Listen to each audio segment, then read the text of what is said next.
Hi friends, welcome back to my YouTube channel. So ಇವತ್ತು ನಾವು ಗಾಜು ಎಂಬ ಚಾಪ್ಟರ್ ಬಗ್ಗೆ ನೋಡೋಣ. ಗಾಜು ಒಂದು ಅತಿ ತಂಪಿತ ದ್ರವವಾಗಿದೆ.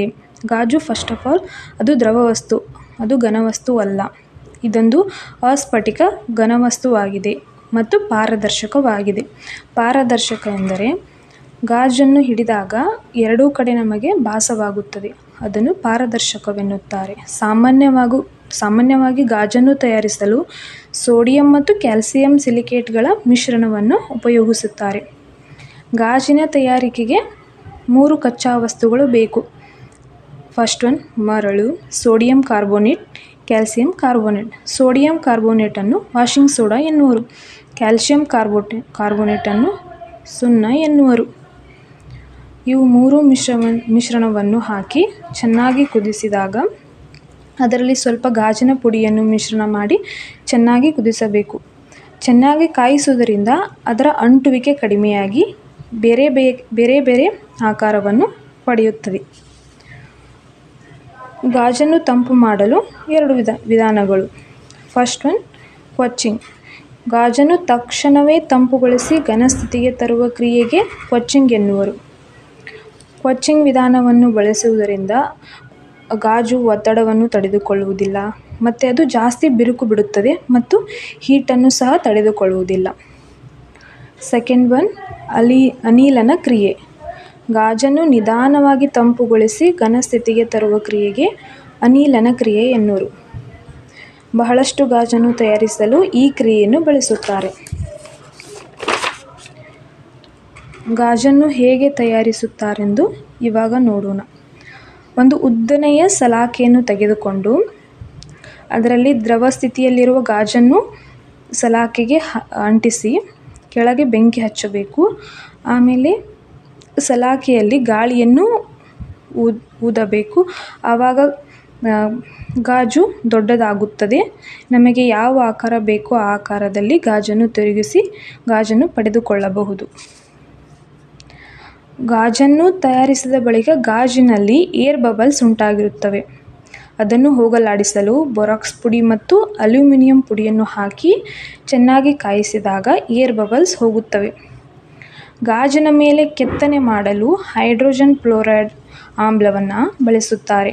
ಗಾಜನ್ನು ಕತ್ತರಿಸಲು ವಜ್ರ ಮತ್ತು ಕಾರ್ಬೋರಂಡಮನ್ನು ಸಿಲಿಕಾನ್ ಕಾರ್ಬೈಡ್ ಎಂದು ಸಹ ಕರೆಯುತ್ತಾರೆ. ಇದನ್ನು ಬಳಸಿಕೊಂಡು ಗಾಜನ್ನು ಕತ್ತರಿಸಬಹುದು.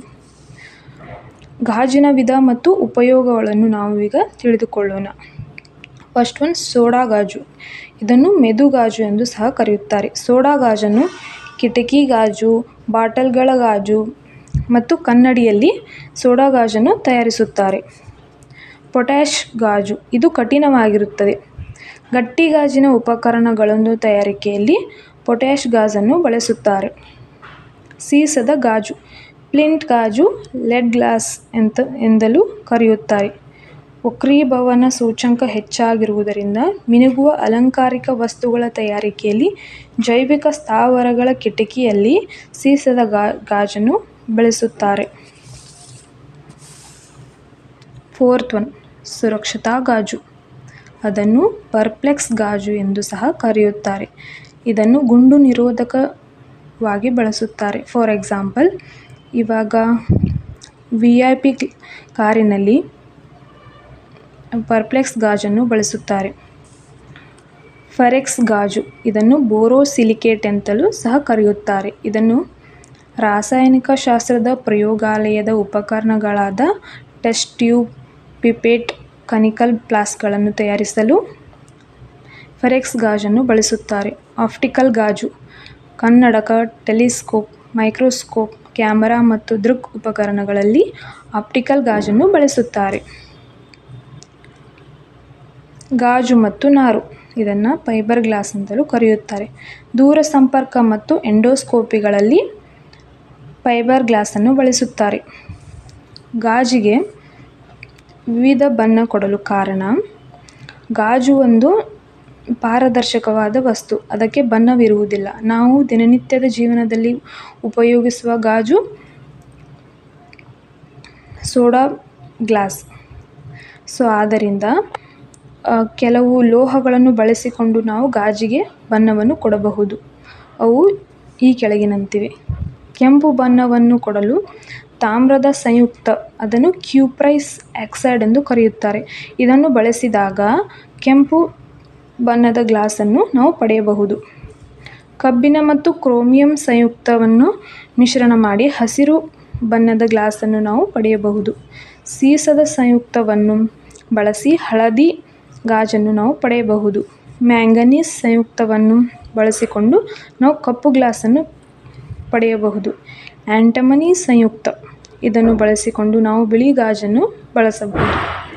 ಕೋಬಾಲ್ಟ್ ಆಕ್ಸೈಡ್, ಇದನ್ನು ಬಳಸಿಕೊಂಡು ಕಡು ನೀಲಿ ಗ್ಲಾಸನ್ನು ನಾವು ಪಡೆಯಬಹುದು. ಬಿಸಿಲಿನಲ್ಲಿ ತಾತ್ಕಾಲಿಕವಾಗಿ ಕಪ್ಪು ಬಣ್ಣಕ್ಕೆ ಬದಲಾಗುವ ಗಾಜನ್ನು ಫೋಟೋಕ್ರೋಮ್ಯಾಟಿಕ್ ಗಾಜು ಎನ್ನುವರು. ಇದರಲ್ಲಿ ಸಿಲ್ವರ್ ಬ್ರೊಮೈಡ್ ಇರುವುದರಿಂದ ಈ ಗುಣ ಕಂಡುಬರುತ್ತದೆ. Thank you for watching.